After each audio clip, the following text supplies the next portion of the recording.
to the Connectwork with IKS, Tony Lynch, and Quaalude, America's #1 show. If you haven't been listening to the new guys, the Connectwork, you don't know what you're missing. Yeah, take that. This is the Diddler, and I'm oiled up and listening to the Connectwork. From the west to the east, it's the D-O-double-G, and I'm rocking with the Connectwork. If you don't know who I am, then you're stupid. Shout out to the Connectwork, hottest show, period. Yay. I want to give a big shout out to the Connectwork. These brothers are the new sound of radio. Now this is real entertainment, gang. Damn it. Y'all better take lessons, and I mean it. If y'all ain't listening to the Connectwork, then y'all got something wrong with y'all. Andrew Tate here, and I want to give a super shout out to the Connectwork. Big shout out to IKS, Quaalude, and Tony Lynch. Together they make up the Connectwork.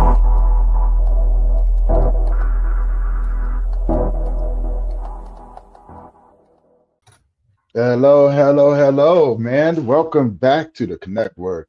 Hey, we got a very special guest for you guys today, as always, and before we get started, man, you know what I'm saying? I want to let my colleagues introduce themselves, man. You're muted, brother. Welcome to the. Go ahead, IKS. And it's terrible. It's gonna kick. Maybe you just got to go audio without the camera, and hopefully it'll stay in. You know what I mean? Shout out to IKS, man. That's our partner. He out there in Barbados right now with the wifey. You know what I mean?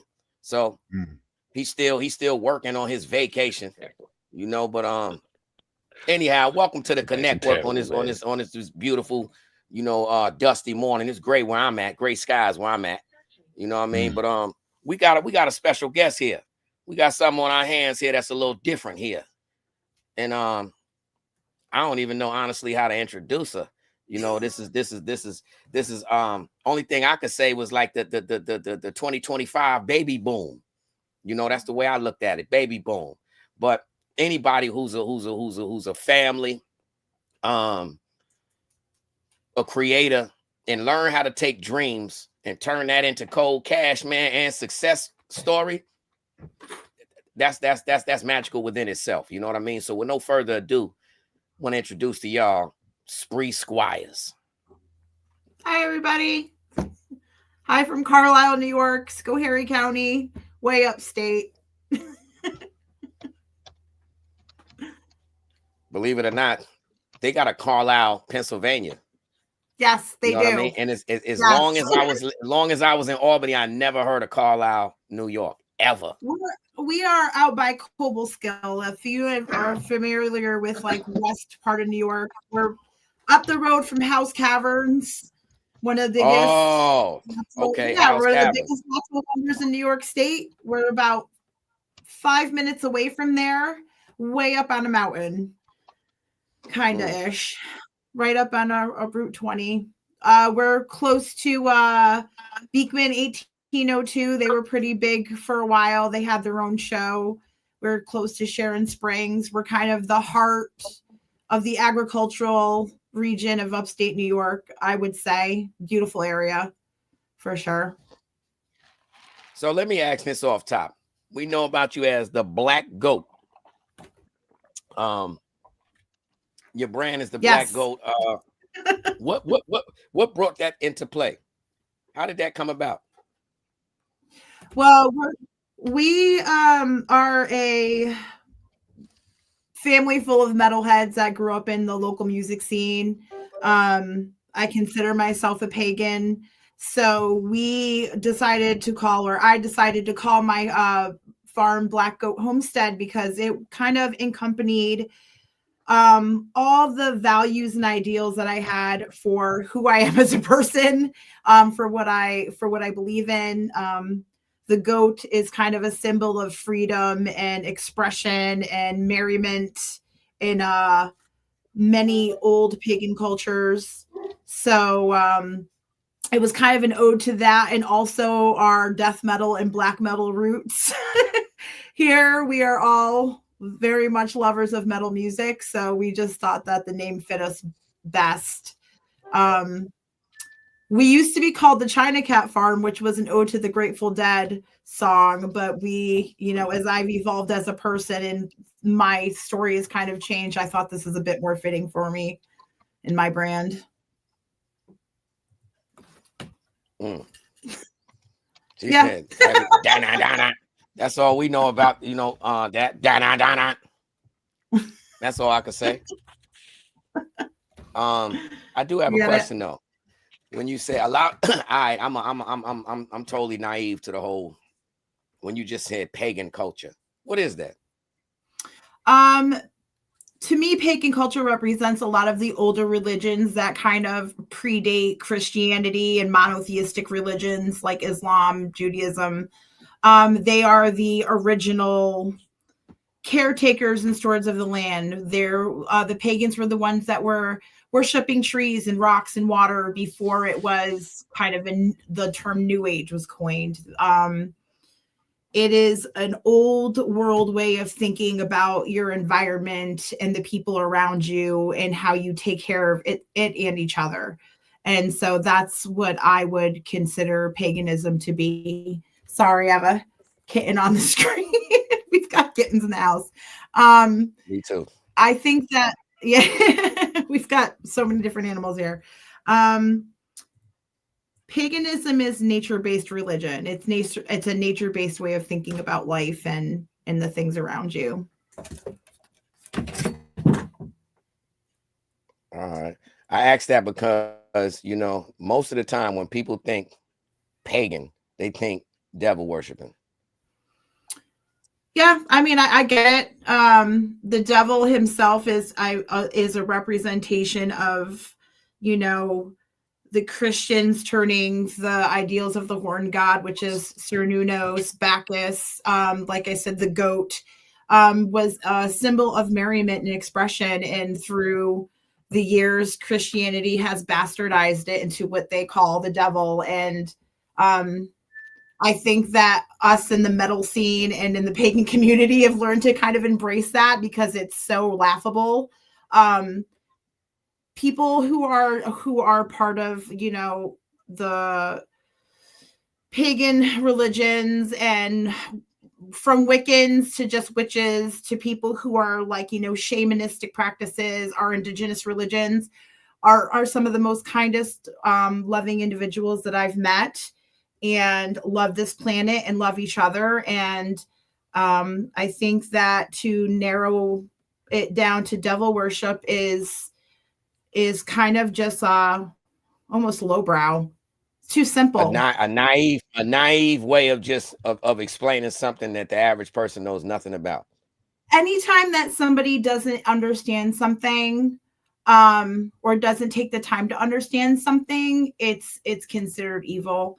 So I don't take it seriously. I embrace that label, as most of us do.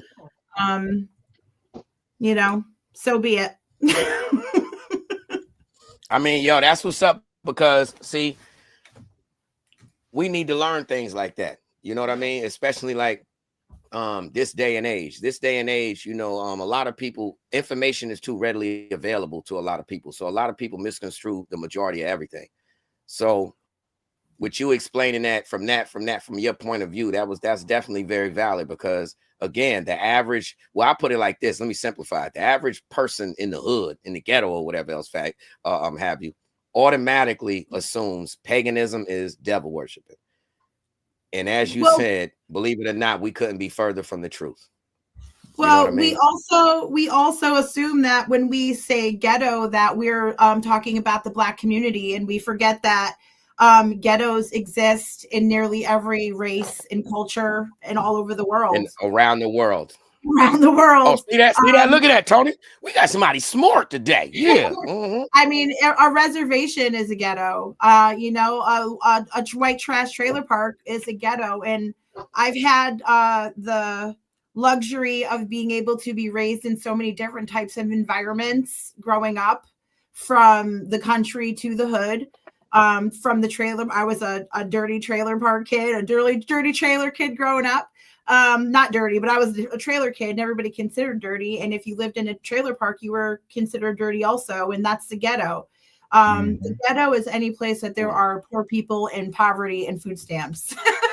So I think that in those ghetto communities, you got to forget that there are shamans and people practicing the craft and doing their thing all over the place, you know? Yeah. I got a question for you, because a lot of people do get that misconstrued, right? But a lot of times people don't understand the history of it, right? Like you mentioned earlier, native tribes and things like that. And people don't know that shamans were actually considered pagans as well, you know, from like the Cherokee to Blackfoot, the Kiowa, and so forth and so forth across the United States. Why do you think there's such a disconnect with people wanting to learn about history around that, to understand where most of their holidays come from? It's based around these practices. Well, yeah, if any of your people in your audience ever get a chance to research the Wheel of the Year, it's based on primarily Anglo calendar dates, like Samhain, which is Halloween, which is considered the pagan New Year. It's when the veils between the both worlds are the thinnest. If you talk about our harvest seasons, you know, on the calendar, there's at least 3 or 4 different holidays that coincide with our harvesting, how we harvest things on the planet, our food sources. Every culture, every religion has its pagan practices. You know, Christmas is Yule, which is the winter solstice, December 21st. We're all telling the same story. We're just telling it based on where our region comes from. And I think sadly my father's from the Caribbean. He's from Barbados, actually. I think that Black culture, and I won't say just Black American culture, I'm just going to say Black and brown culture, tends to have a very large fear and disconnect from their original religion and is kind of still stuck on the religion of the oppressors. So everything they don't understand is the devil, and they don't understand that they've been practicing pagan holidays forever. Yeah. Easter, Halloween, Christmas, they're all pagan holidays based on our lunar calendar. And you know what's crazy? Just this morning, I woke up to a morning show. Pardon me, Tony. I woke up to a morning show talking about something similar to that. But it says something to the point of like, us as Americans, like, we will always see things differently, because this country right here isn't about the race, it's about the culture clashes. You know what I mean? And what you just explained in a nutshell was the culture. See, cultures are ways of life, and based on, you know, environment, experience, past, and financial situations. So when people come from a struggle, you know, you have barriers up, back against the wall, pushing forward. So I understand when I'm struggling, what's to me, to my mindset, what's adding to my struggle and what's my comfort zone. And every culture has a different understanding of that. You know what I mean? Yeah, I think that we forget. This is such a multifaceted shit sandwich that we are all in. America, we also have to understand that America is a very young culture. We are only 200 plus years old, 225, 250. I mean, we're a very young nation. And we are comparing ourselves to cultures that have been around for a millennia. Thousands of years, right? Thousands of years, even whether you're from Europe or you're from, you know, Eastern Europe or you're from Asia, these people have had a culture and they've been able to have practices and ways of dealing with each other for hundreds and thousands of years. We are a very young nation of a million types of different people and a million types of different cultures. So it's going to be hard to come up with a set of social rules that we're all going to kind of abide by that make us all comfortable. And I think that we are so much more alike and dealing with the same shit than we are different. And I know that sounds kind of cliche because we are all collectively sick of the shit. Gotta watch the cursing. Oh, I'm sorry. We are all collectively sick of the malarkey. And I think that our religious, these surface differences that in the end don't mean anything, are going to be the undoing of us all. I think that we are all just trying our best to get through the day. Yeah. And no matter in the smoothest way possible, right? And the smoothest way possible without ticking off anybody else. I am in an area that is largely white Republican, very much Trump supporters. But I can tell you that at the end of the day, these are also the same people who have gone above and beyond to make sure that my farmland got what it needed. They have helped me in immense ways. They've been supportive of my business. They want to see me succeed. So I think that despite our religious and despite me looking how I look, I have gigantic gauged ears. I'm completely tattooed. I'm a big girl. Hold on. You said what? You said the gauged ears. What's that? I have huge ear holes. Oh shit! I'm heavily tattooed, and I'm a very big girl. Yo, that didn't hurt. That didn't hurt. You stretch your skin around the thing like how they be doing in Africa with the bowl lip. I've had my ear stretched for about almost 17 years now. It's been a long process. But I digress. But the people around me, despite their religious differences, my religious differences, despite our political differences, at the end of the day, we are all neighbors. And they have been there for me on numerous occasions. And we don't talk about our political differences. So I think if we can manage to just remember to stick local and not think so much about what's going on outside of our locale, we would all be a lot better off. I think that the internet is forcing us to look out too globally to the point where it's overwhelming and we can no longer focus on our community. See that there? IKS want to know what's the benefit of washing with goat milk soap. Yo, shout out goat milk. We know we got, I'm not goat milk. Yeah, goat cheese. Stankin' ass. Pardon me, that's just a little innuendo. Had to throw that out there. Goat cheese. Yeah. So what are the benefits? So I find that for us, especially with my teenage daughter, it is very good at soothing down dry, itchy skin. So my milk is raw milk. It goes right from goat to soap. I don't pasteurize my milk. I milk in the morning. I make soap by the afternoon. It's a full milk bar. I don't add any water. Your skin is a lot softer. You don't get that itchy, it's like a squeaky clean feeling without that like tight, itchy feeling that you get from using a lot of deodorant soaps. You know, sometimes your skin will feel really tight after your shower. You really get like a silky kind of lotiony, but not greasy kind of wash to it. It's also for us economically was the best choice. I have 4 kids. We were a family of 6. I had goats. I had a lot of extra milk. Hold on. Did you just say, don't get me wrong. Ain't no disrespect. I just thought I heard a joke right there. You just said, it was economically something. And then you said you have a family of 6.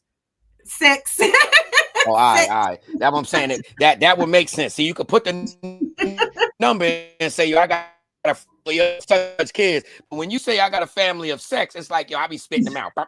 I mean, kind of. You know what I mean? The last 2 anyway, they're back to back. They're like, all right, there you go. You know what I'm saying? So sooner or later, some people, we that far in the future with some people gonna start naming their kids Blue. Blue. That's how they came into bed. I don't want any more. My oldest is 22, is 24, and then I got 21, 16, and 15. I don't want any more children. This world is a crazy place. Well, what if you magically get one? You know what I mean? Named Blue. Oh no. Blue. Oh no. No, you ain't even gonna give life to Blue. She said nope. She said nope. After I had my what happened? I shut it down. I'm on a hunt for that now. I know there's somebody on the face of this planet named Bloop, and it has to be pronounced like that. Bloop. I'm gonna find that. I'm telling you, I'm gonna find somebody with that name. Bloop. I definitely. The thought of having another baby in this house after we are a full house. We have 2 dogs, 2 cats, 30, 40 chickens, like 9 goats, turkeys, ducks. I'm good. A child in this house would make me want to rip my hair out. Oh, you ever ate a turducken? You ever ate a turducken? I find that I heard about that before I moved. I find that to be the most pointless, useless, wasteful thing ever to make in my life. That Turkey, sounds duck, and chicken. And I heard somehow they stuff it inside of each other. Oh, that's gross. I guess it's the turkey, and then the duck stuffed in the turkey, and then the chicken stuffed in the duck. Gross. A bunch of AOs. Yeah, that's called a Diddy meal. You know, turducken. You want a Diddy meal? Everything stuffed in. Take that. Oh my God. Yeah, I'm good. No, my dad usually eats our chickens because they're so pointless. You know, the chickens that we have are primarily for eggs. We have done meat birds. They're costly and it's iffy. My dad gets all our extra roosters because he's from the Caribbean. So he'll come over and he'll help me butcher a few. My ducks, we butcher here and there, for people who want to eat them. Hold on. Let's rewind back, man. Rewind back. How you just nonchalantly talking about all this slaughter like it's nothing. She just commonly giggling. Yeah, we just kill these ones over here. And else we kill these ones. Yeah, it's part of the job. We're a farm and things here that unless you're a dog or a cat, you're a working animal here. And part of being working animal or being a farmer is having to kill things, and you either have to kill them because they're sick or you have to kill them because somebody's going to eat them. It's something we've taught the kids since they were young. My daughter butchered her first rabbit at 4. My kids are used to death. They've been delivering goat babies since they were about the same age. We have babies every year. The kids are very well, like if you live on a farm, you're going to see a lot of outdoor sex. There's a lot of poop. There's a lot of poop involved in farming. And there's slaughter. It's just part of we are avid into, we believe in hunting here. We believe in slaughtering our own. It's important for my kids to know where their food comes from. We grow our own food here. They've been growing their own produce and doing a garden with me every year since they were old enough to walk. Even when we lived in the city and they were younger, we used to live in Schenectady when they were really little. And we still had a garden then too. Canning, preserving, hunting is and knowing where your food comes from is important. It really is. Economically, and not just your food source to know where your food's coming from. Economically, I've been on food stamps with my children. I was a single mom starting out with my first 2. I lived in a really shitty neighborhood. The first thing that I learned how to do was preserve my own food and do canning so that when I got WIC and I got fruit and vegetables on sale, I could prolong what I was getting by preserving it. I think that a lot of moms that are on food stamps or families on food stamps, I think it is imperative that you take those stamps, buy seeds, and learn how to can and preserve. I like that. Hustler. Now, let me ask you this on a different note. You mentioned something in there that, your father was Caribbean. Now, damn well how them Caribbeans hustle. They hustle a little different, grit the grain.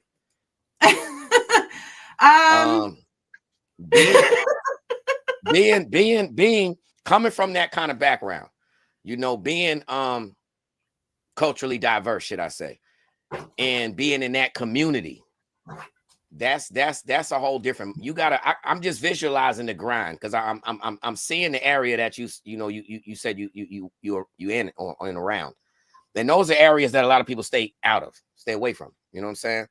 But with you having, as you said, you know, that Caribbean culture, I know how hard they grind. So yeah. I guess my question is, did it come from? Is that something like in your bloodline from, you know, the Caribbean culture? Was it like farms and all that over there where your father was raised, or like what? No, I unfortunately did not get that dad. My grandmother on my father's side was my dad is one of 13 kids. My grandmother did sell fruits and vegetables in Barbados. Her name is Clarissa. I am Clarissa. My middle name is Clarissa, so I'm second Clarissa. Oh, hold on. Guess what? My man in Barbados right now as we speak. So shout out to Clarissa in Barbados. Yep. My boy out there right now. He just got there 2 days ago. Yeah, my dad's from Wapping. I believe it was Wapping St. James or something like that. I don't really have much connection to my Caribbean roots. My dad and I see here and there. I just did not get along well with that side of the family. I was way closer to my mother's side. My grandmother, she did sell fruits and vegetables growing up. My father said, but I actually mostly got it from being moved around so much as a child. My mom, when I was a kid, she went and I grew up on horseback for a little bit. And my mother's friends were. What you mean by that? You grew up on horseback. What you mean by that? I grew up on horseback. I grew up riding horses as a kid. And my mother is French Canadian and Wabanaki. And so I was around a lot of horses and farm people growing up. And I just fell in love with the country lifestyle very quickly. It was just simpler. People just seemed so much happier.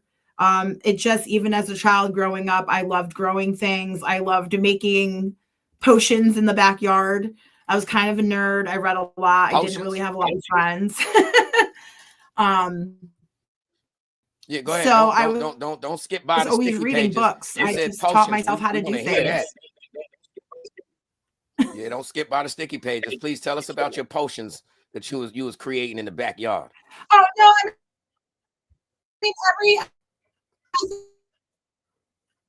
I think every little girl, when you're a kid, especially for me, I'm connecting with other kids growing up. No, also only child. A lot of books. I loved anything that cooking. I loved Julia Childs. I used to watch all the grown-up nerdy shows on PBS. And so I would just go in the backyard and like make leaf soups and just all sorts of things. And then as I got older, I started reading about, like herbs and healing magic and just all the witchy books I could find about, learning about plants outside, medicinal plants and things like that growing up. And then I just started learning just stupid things. I would learn how to do needlepoint. I would always just teach myself how to do things. Like anything. It didn't matter if it was my stepdaughter. That's if her. It was she a is. craft, She is. Listen. Oh, go ahead. If it was a craft, now, I would pick it I'm up loving and this adventure because that's what she does. Like, for instance, I'm grown as hell. When you get a stepdad into the flow, 17 reasons. I'm supposed to know how to fish. At minimum, don't worry about it. Let me go and put this together for you. Man, they put the lines on everything and they went fishing. Shout out Zelia. She put the worm on there, everything, and I can't even put the worm on the hook. You know what I mean? But she reminds me of you as a kid. When she's out there, there's no such thing as there's not an adventure to be adventured. Yeah. You know? When you're a kid and you're by yourself a lot, that's just, what we did. My parents, they moved up from Connecticut to upstate New York, and I was thrown from living in like kind of like a complex to living by myself in the middle of the country. Go ahead. You can say that here. You can say that here. You from the projects. That what you want to say? The projects? Go ahead. You can say that here. I would if I said it was projects. I feel like it would be lying because it was a nicer complex. Okay, so hold on. Let me this is how they differentiate the projects. You got some with a dumpster with no lid on it. That's the project. Then exactly. Then you got the projects with the little wooden thing around it, and you close it up, make it kind of look a little decent. See the raccoons be over there. They call that housing, but it's still the projects. I would call so you got a dumpster in the parking lot. It's the projects. I grew up I was born in the east side of New Britain, Connecticut, which is Hartford County, and everybody there called it the projects. I would say, and this is my opinion, that is kind of bullshit. I've seen some real freaking projects, and I would say that one kind of nice upstairs and downstairs, and we had a finished basement. I wouldn't say that was projects. I feel like if you were calling projects, it would really be stretching it. I feel like they were kind of nice, actually. They were pretty nice places. That's exactly how I felt out here. I live in Pennsylvania now. My girl took me by this place that was, well, matter of fact, we rode there together. Shout out, what's his name? First black dude I met out here that wasn't black. Yeah, you gotta watch out for them out here. But and his name happened to be Hood. That's what was so ridiculous. His name was Hood. He never had a haircut, and he was nowhere near hood. But anyhow, we go to what they call the hood to get some bud. And I swear, I said, hold on, man. Y'all calling these the projects. First and foremost, it's upstairs and downstairs. A lot of projects don't have that, but you got the upstairs and downstairs. That's one. Now, two, listen here. Two, they had one, a storage room. I'm talking about outside, like how the maintenance be having a little maintenance room. They had their own maintenance storage room. And then guess what else they had? Hold on. Get two other things they had. A garage and an awning. That's what I'm saying. So like the place where I grew up, and my mom. I said, man, listen here. People paying top dollar to live like that. But that's exactly. This one was kind of nice and cute. This one was a nice one. But as the scholar said, they got a backyard.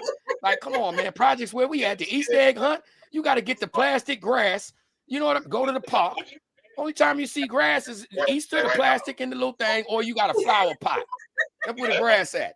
The flower pot. Come on, man. No, I wouldn't say. I would say to call this place a housing project was a stretch because they had their own storage also and laundry. So I'm gonna just say it the right way. You know how you gotta say it. You gotta say it the right way. White people handle their project situation different than Black and Latinos.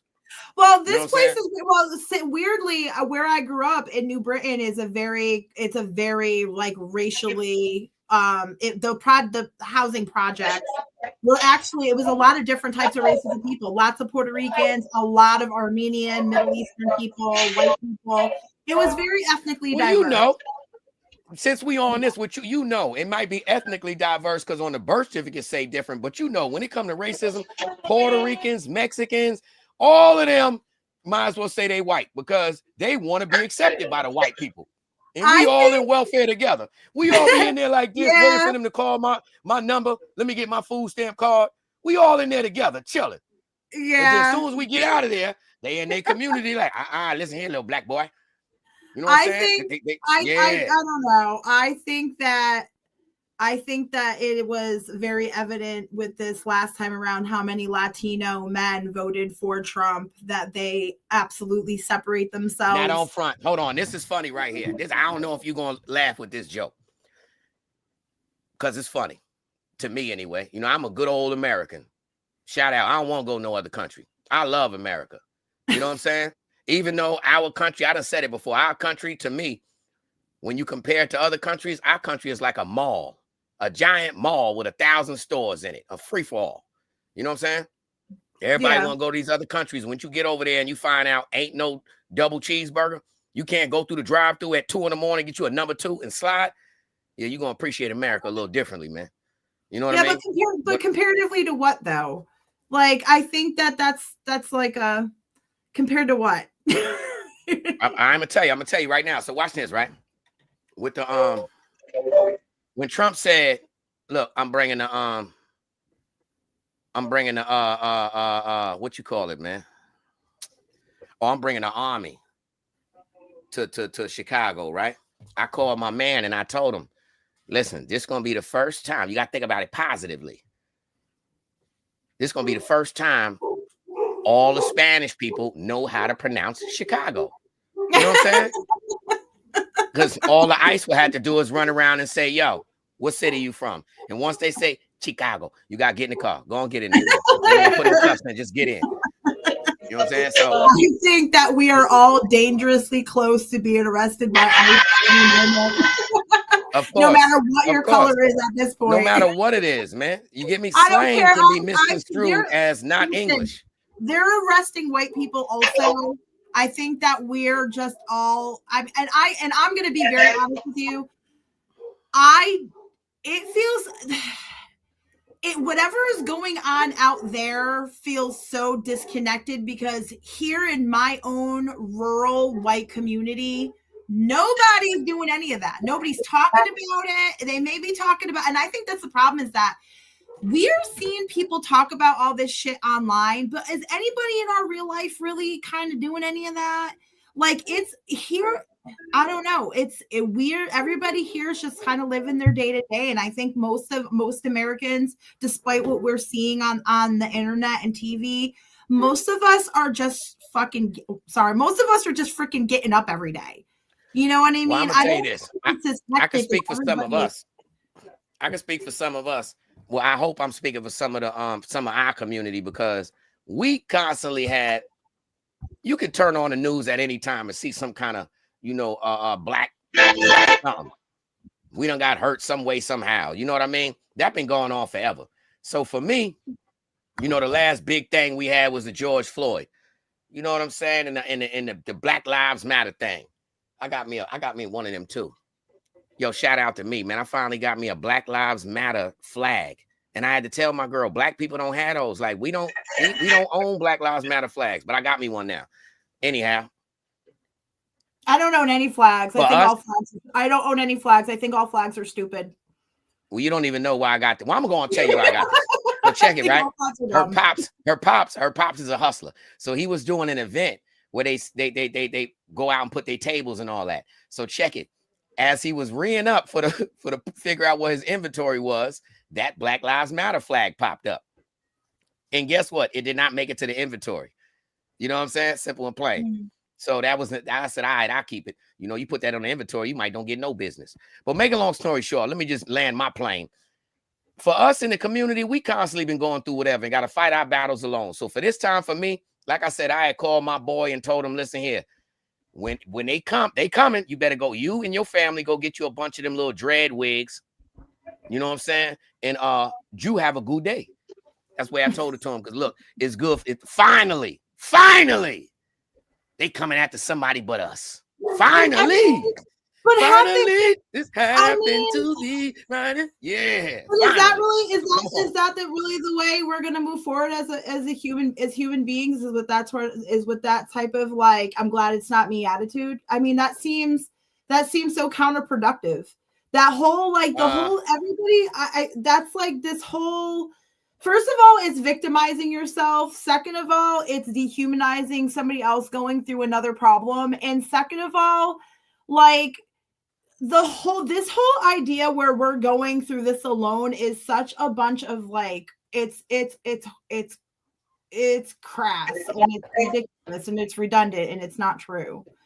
There's been so many, there's been how many, this is my problem with the Black and brown community in general.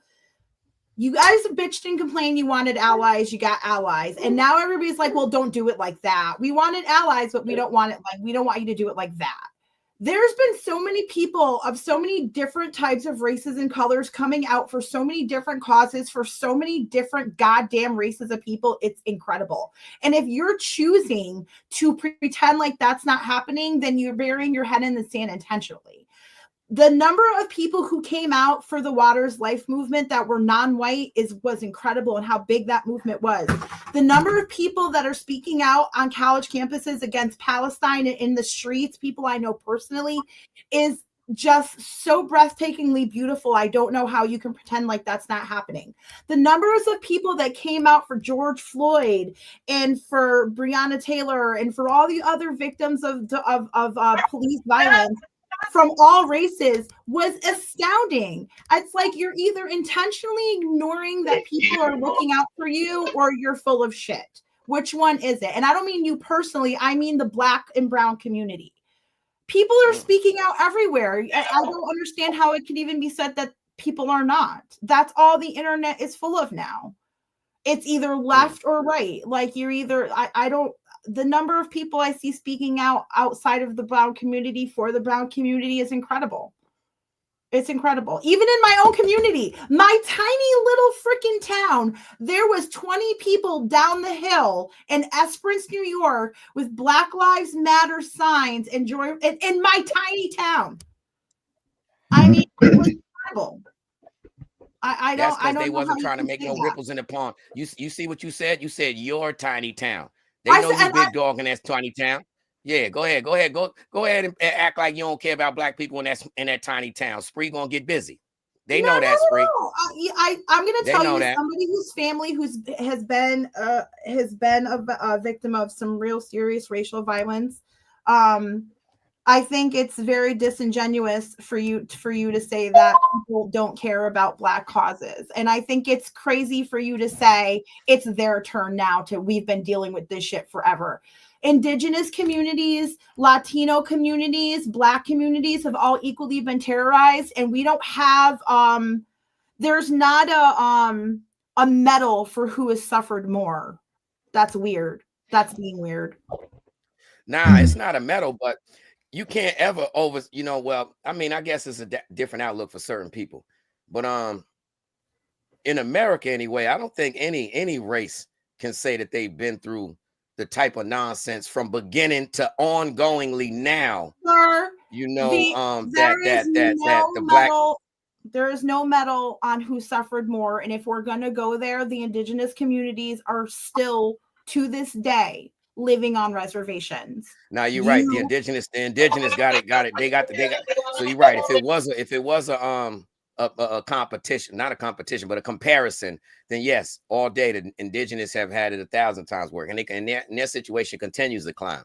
It all sucks here for everybody, bro. It sucks here for everybody. This place sucks. Fucking sucks. So all right, let me ask you this then. So if you could go to any country in the world, because I saw something like that last night where the Amish community, ever since that thing went down with Hitler, they've been running around the world creating their own communities. Well, that's stuck in a way of time, and they down there in Belize now. So let me ask you something. If you were to say what was the perfect country, or if you could create your own, what would it be? So this is a two-part answer. I actually live in an Amish community. We're surrounded by Amish here.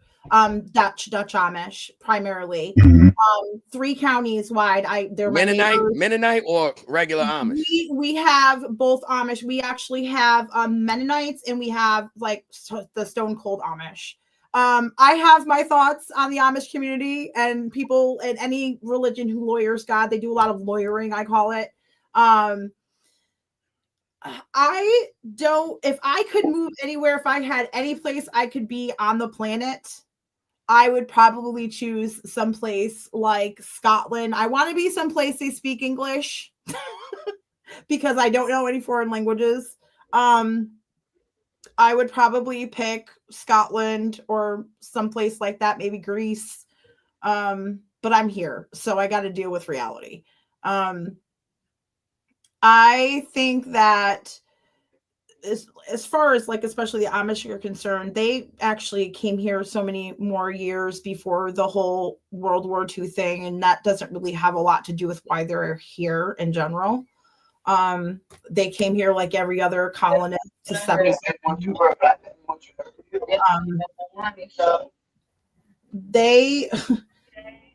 they're not as closed off as they really pretend to be. You know what I mean? They do a lot of the work here. They get rides into town just like everybody else in cars. I, to be perfectly honest, think they're about as full of shit as every other religion and every other person on the planet. I don't know. I think the community, we also live in a college town, so we have kind of like a nice little mix of people of color here. We have a lot of kids from the city who come in, like Black kids in town. So it's actually kind of funny to see a horse and buggy coming one way and a group of Black kids kind of walking the other way to school, you know? I don't know. I think that, like I said, I think everybody on this planet is just really trying to do their best to be a good person for the most part. I think that we all just got to show each other a little bit of grace, you know? I live not far from Amish also, and I found out, you know, before I came out here, I had an opinion also. But since being out here almost 2 years, I will say this. That is a community that I have no other choice but to say I respect, regardless of what, because, you know, whatever they're doing, whatever they're standing for, they're standing on it. And not really. They live. Really. What I mean, no, I'm just saying what I mean by that is coming from New York, where everything is either an interaction, an engagement, or at least an acknowledgement. Mm-hmm. Out here, it's like invisible in plain sight. They mind their business all the way. If you don't say nothing, they will not intrude. They will not bother. They will not, none of the above. You know what I mean? And for me, that's a major thing. So I respect the fact that, like I said, whatever they doing, because I'm not nosy. You know, that's a rule from New York. Mind your business. I'm gonna mind my business all day.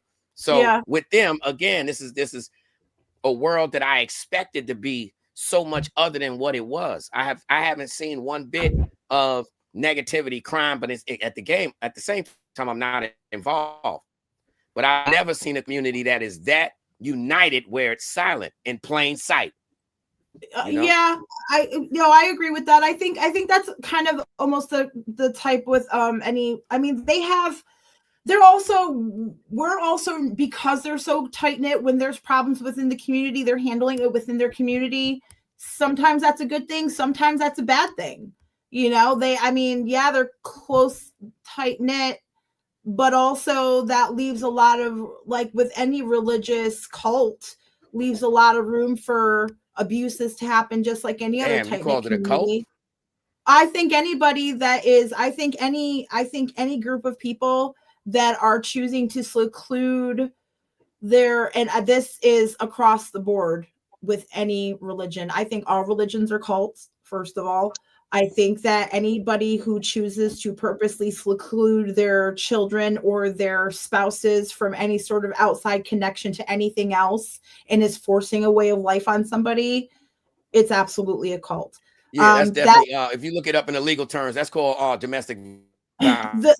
That being said, they can live their life however they want to. I feel like all religion's a cult. I feel like religion is one of those things that, and until people stop believing in things they can't see, we're never going to move ahead as human beings. I feel like a lot of that, like I said, again, I live in Amish communities. We're surrounded everywhere around here. They're nice enough. They've never, like you said, they've never been disrespectful.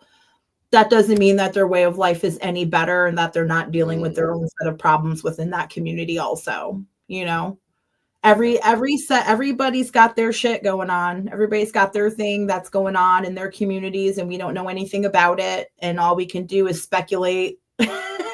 You know, all we can do is speculate. I think we're all, like I said, we're doing our best.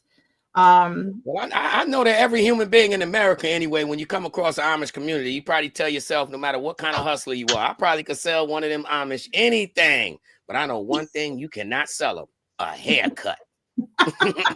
Yeah, for sure. You ain't. No. I find it funny how they the thing that I cracks me up about them is I call it the lawyering, where you can't have electricity and you can't have a car, but you can drive some around. Of them are different. Some of them are different. Like Amish can't, but then Mennonites can. Yeah, you know what I mean? Mennonites can have electricity. The Amish can't, but they do ride around in other people's cars. Yeah, they can ride in the car. But see, like the Mennonites, they can drive, but their vehicles have to be all black. Oh yeah, I didn't know. I don't know too much about. I've only met a couple of the ladies. There's a lady around the corner from me who has a nursery that I bought some stuff from up the road from my Hey Guy. I've only talked to her a couple times. I know she's Mennonite because of the way she dresses, and they've got a vehicle, and they've got lights and stuff. She's a very I don't know much about them. I only deal really with the Amish a lot because, you know, I go to the auctions and stuff, and they are literally right around the corner from me. They're at our Tractor Supply. They're everywhere. Well, I can tell you this too. I love, you know, a certain kind of ghetto chicken. You know what I'm saying? Especially like shout out Kennedy's, shout out, you know, some of them little Arab spots. I don't know what kind of seasoning they got, but it's the same anywhere in America. Yeah, that old raggedy chicken. You can smell it. Raggedy chicken. So being out here in PA for the longest, I've been out here I've been looking for it. I couldn't find it. I went to the Spanish spots, their chicken was doo-doo. The soul food spot, it was doo-doo. And I'm like, yo, hold on, what is it about PA? Anyhow, I swear, what was it, 2 weeks ago, Amy? Yo, the Amish got the best chicken out here. Listen here. Amy came with some fried chicken, and she was like, you know, this one spot, babe, but it's Amish. I'm like, all right, let me get the 12-piece. Listen, they chicken will knock Kennedy. It got like almost the same flavor as Kennedy's, but it's like somebody cooked your food at Kennedy's and they cared about you. That's awesome. That chicken is shit. Hold up. Speaking of that, it's such a delicatessen. I had some left over. Look at the crisp on that thing.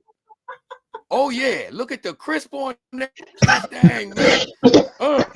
Even the flats. Look, the next day, you see what I'm saying?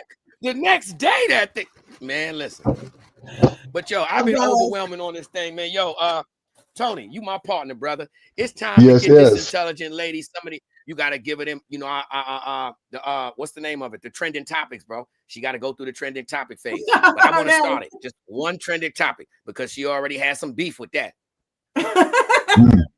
In and out. How y'all feel about? How do you and your community feel about Diddy? About Diddy?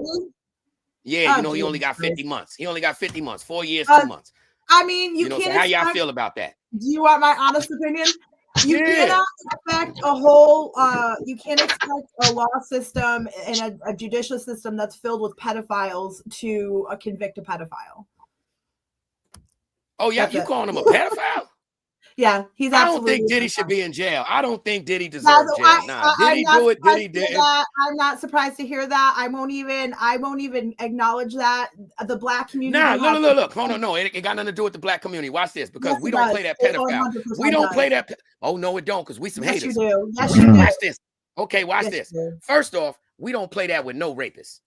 Yeah, but you do. Only thing that happened was, we don't co-sign rapists. No. I 1000% disagree with that, and black women will tell you as brown women.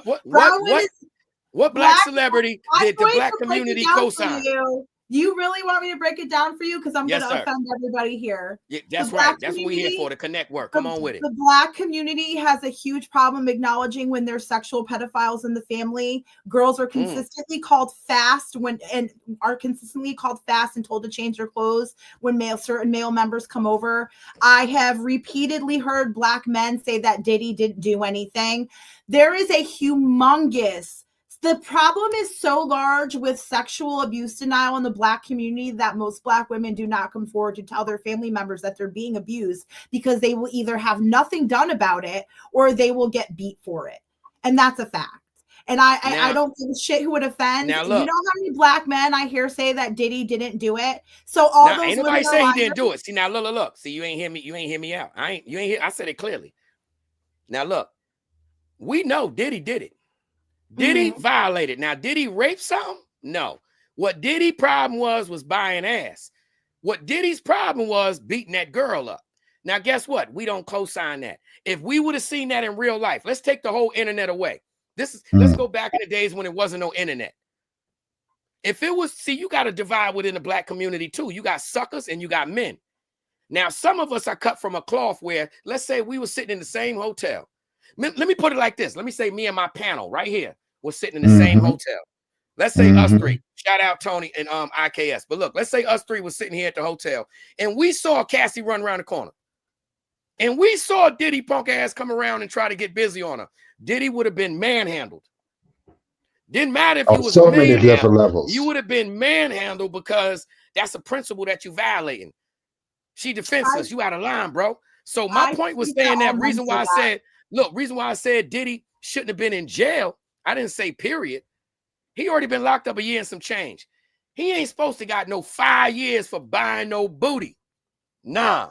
Especially when you got rapists, literal rapists. You can watch the news any day and see somebody taking a plea who literally had sex with a baby. That bothers me. And when we see any race like that come into the system, you may not make it home. So how you may not make it to your freedom. So how many years do you think he should have gotten for beating that girl like that? I ain't gonna lie. Did it for that ass whooping? He definitely should have got the amount of time that he's sitting in jail for now. 24 months, no problem. That's it. He should have gotten 2 years for beating the shit out of a girl in the hallway. He didn't beat the shit out of her. He beat the shit out of her. No, he didn't. Now, come on, man. I guess that's subjective. Look. Now, he didn't beat her down. He did. Look. Come on, man. We can rewind that thing. He definitely hit her with a Ming mop. A mop, blow. Mop, blow. And then he did violate because he kicked her. You know what I'm saying? All of it was a violation. But he didn't beat her ass. It was a Ming mop mope. Get my bag back. Remember, he forgot the bag too. So some of it was funny. It wasn't funny, but it was. It wasn't funny at all. None of it was funny. None of it was funny. It was all disgusting. And any man that sexually assaults any woman, whether he's buying ass or not, this is the problem I'm having. Somebody who's a sex, just because somebody hold on. He got found not guilty of that, man. How you gonna say he was raping anything when guess what? Shorty admitted she had a sex addiction. That doesn't give you the sex addiction, being around stars and rich. That doesn't give anybody permission to sexually assault you. I agree, but hold on though. Why is everybody why is everybody vilifying? Hold on, my camera dropped. You think that? Because I believe women when they say they've been sexually assaulted. It's that simple. And guess what? I'm a little guy. I believe in the little dudes that get taken advantage of by girls bigger than us. You know what I mean? Yeah, I'm little. So many a times I might have said, no, baby, no. And she said, what you mean? No, sit down. And guess what? I couldn't do nothing but sit down. If that happened, then that woman also deserves to be put in jail for sexual assault. Okay, well, tell me this. Let me simplify this. This is how America is, right? If a female stopped in the middle of traffic at the red light and it's nothing but law enforcement everywhere, and she's attractive and she opened up her trench coat, guess the police gonna do? And then green light go, they going. A man stands right there with that trench coat, open his jacket up, and they see them saggy balls, all in police cars, doors is open, SWAT team and everything. You going to jail. Yeah, why is that? It's a mindset. It's a mindset that automatically. It's a mindset that automatically you got to be sensitive. First of all, I'm gonna preface this. Anybody who's exposing their body to people in public without the other person's permission deserves to be put in jail. Okay, so let me ask this: was Cassie nasty? Listen, if a woman is at a public pool with her whole ass hanging out in front of my kids, trust me, I'm gonna want to whoop her ass just as much as I'm gonna want to whoop the ass of some dude hanging out with his balls. It's disgusting either way. Okay, so Cassie, is she nasty? Was Cassie nasty? Can we admit that? Was she nasty? For what? She had a sex. She was trying to. I don't think she was nasty with all the stars. Sexual addiction. Does that give? So wait a minute. By your reasoning, because somebody's a sex worker, it's okay for them to be sexually assaulted. No, I'm not. No, nobody. It's not okay for anybody to be sex. No, I never said that. I said clear as day. It's never okay for anyone to be sexually Okay, assaulted. then that's it. Then that's all that should be said. There's no, that's there's what I'm no saying. ampersand. There's no. Then You're that's right. all that No, should be said. you're right. At the same time, I'm trying to get to the fact of how does something automatically become a sexual assault when the reality wasn't that. Even in her own statement, she had a sexual addiction and she did everything hold on. She said she was willing to do everything she could. The key word is this: to maintain her career. Whether the music didn't work. Hold on, listen. The music didn't work. She was an artist. The music didn't work. Guess what? Sex does. The book didn't work. Sex does. The acting didn't work. Sex does. So sex was her way of staying in the loop of these millionaires. The value that she had to bring to the table to make this kind of financial backup or kick in, she didn't have it. So the only thing available was sex. And she did it to the point where it got I guess nobody wanted to do it with her any longer. The sex trade went on. She didn't want to be kicked out of the loop, and she said that. Okay, but regardless, so why is he being charged with sexual assault, though? What you mean? Because you charge anybody with the complaint. Wasn't there more than one victim? That's the whole point. When they do an investigation, and any complaint will get you a charge, not a conviction. I can complain right now and say you did something to me online. They will come. The reality is, guess what? After their investigation and after the trial, what happened? Diddy was not guilty, and everybody's still prosecuting him. He's not guilty. I don't follow pop culture too much. You know what they found him guilty of? He paid the cab for the booty. He paid the cab. If he was 5 years. Listen, I don't follow pop culture enough to have that much of an opinion on all of the Diddy stuff. I've watched a couple things. I watched some kind of documentary. I believe we watched it in the beginning, and then I shut off because it was super stupid to give a fuck. But from what I understand, there was minors involved at some point in a lot of his stuff. I know that there was a lot of questionable behavior between him and other people. And at the end of the day, does being a freak mean you go to prison? Do you agree with that? Being a freak means you got to go to prison? Absolutely not. No, absolutely not. But if he was sexually assaulting women, and they came out against it, saying that he was sexually assaulting them and judging this, if you're going to present and do things that make you look like a rapist, don't be surprised when people are calling you a rapist. When you're sexually assaulting women, or take that, or when you're on video beating a woman, and when you have multiple people coming forward saying that you were making them uncomfortable, I am definitely not one of those believe all women, because I know a lot of women who are full of shit. So I'll give you guys that, and I understand why men are saying that. I'll give you guys that. However, there's certain circumstances where when somebody is showing you on camera who they are, believe it. That was not the first time he's assaulted a woman because he was very comfortable doing it. Believe this, when a man is violent with a woman on video, trust that he is violent with women behind the camera also. Trust that he is violent when he is on his own with women. And somebody's sexual history or sexual preferences does not give anybody else permission to exploit you. And I'm going to change the word assault to exploit. It doesn't give anybody permission to exploit you in any way whatsoever.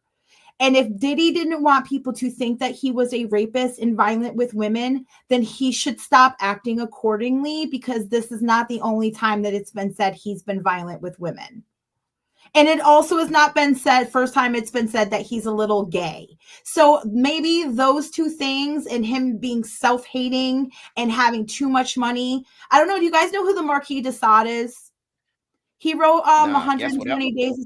He wrote 120 Days of Sodom, which was basically a book about how the super rich and elite will have so much money and they have everything left, all the things they want in the world, that the only thing that they have left to do is exploit others, which is basically the gist of the book, is them just sexually exploiting people. It's the ultimate in being perverse.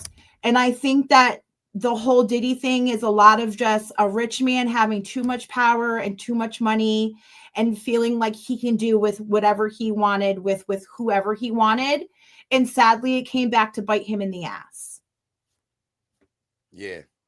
Whether we don't know, at the end of the day, none of us know what happened behind those doors because we were not there. But trust, a man who is violent with a woman in public and is not afraid to do so in a hotel lobby or hallway is definitely being violent with women behind. I agree. Because like I said, there's a breed of us that aren't going for that. You know what I mean? And I'm talking about not even getting to the point of the physical. Even if it gets to the point of the verbal and all that, there's a breed of us as individuals that's going to say, hold on, brother. I don't care if that's your wife and kid. Some of us going to intervene. Hold on, bro. You know what I mean? But on a different note, I definitely want to do a part 2 with you, man, because she is deep. And Tony, man, listen, that's the one. See, y'all got into something totally different, man. We were supposed to be on a goat farm, and we went to Trump house. You know what I'm saying? Yeah.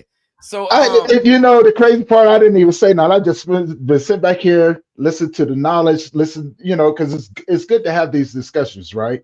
You know what I'm saying? Yeah. There's a lot of doors being open, a lot of things. I didn't expect that at all, bro. That's a different point of view. Yeah, no, it is a different point of view, and I love that, right? You know what I'm saying? Because it's a platform, it's a space to be able to have these discussions. Just because I don't agree with you, that doesn't mean that, you know what I'm saying, that it's a bad thing or anything like that. It just opens up the doors for me to learn more, right? You know what I'm saying? But there are a lot of things that, and I wish we had time to get into it, but there's a lot of things I don't agree with, right? You know what I'm saying? Like Quay was saying, there's some people out here that's going to stand on that. I'm one of them. Quay is one of them. IKS. A lot of people that we know stand on those things. Do we know? Are we naive to the things that go on in everybody's family, right? You know what I'm saying? No, but you know what I'm saying, to say that one culture don't acknowledge it that's not okay, right? You know what I'm saying? Because if you're going to do that, you gotta put everybody else in there, because I've been around the world.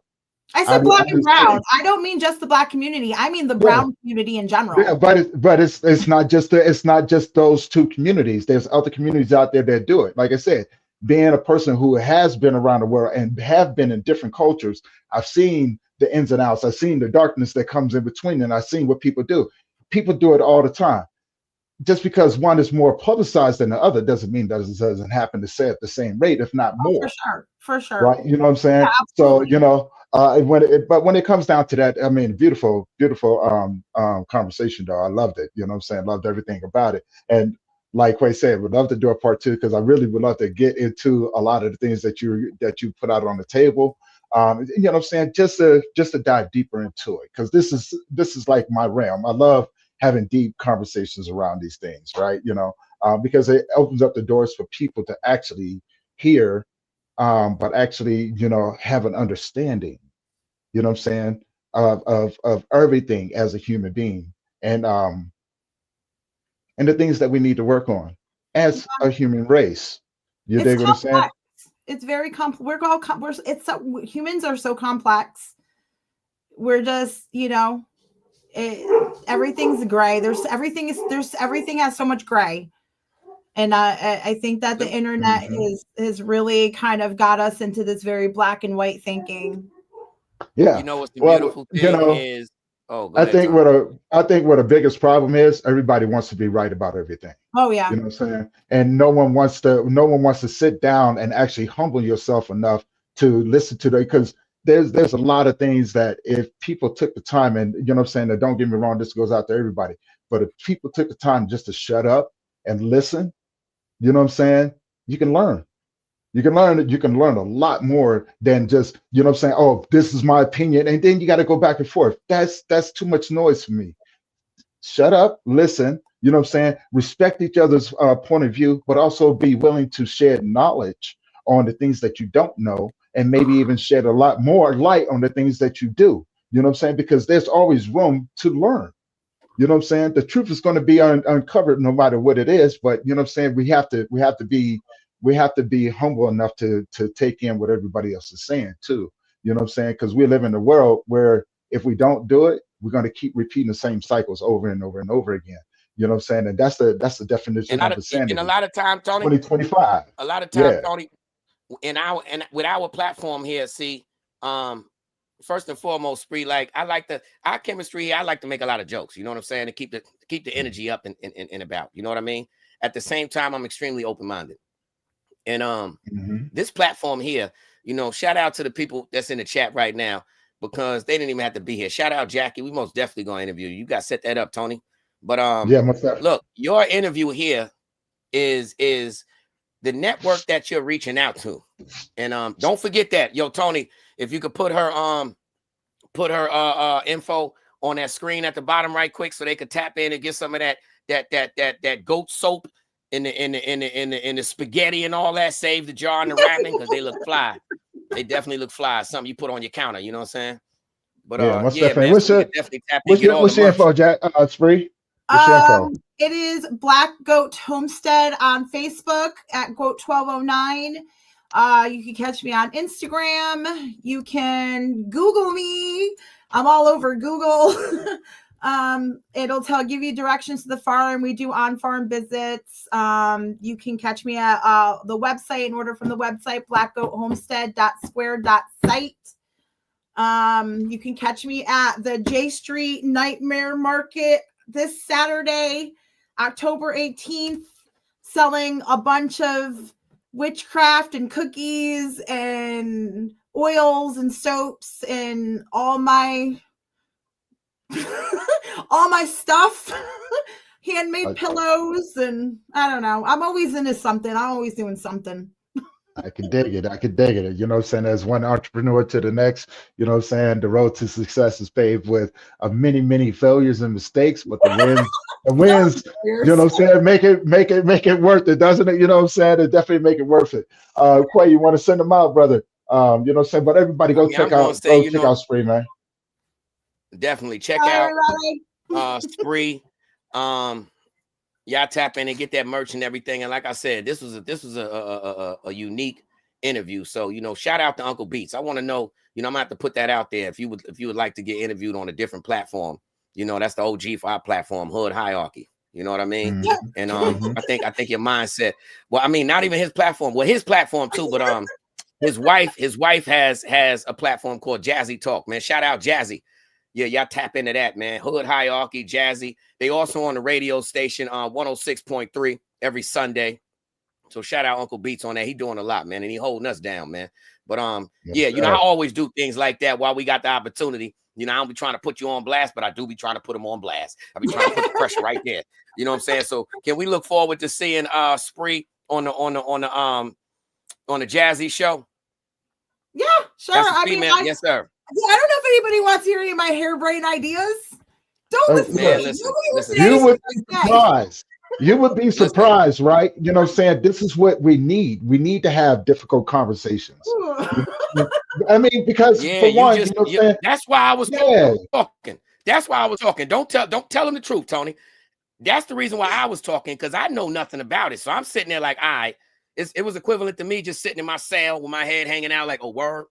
So let me just throw a little extra topic over here just to throw it off a little bit, get a giggle, and then it'd be serious. Yo, chill, bro. We serious. All right.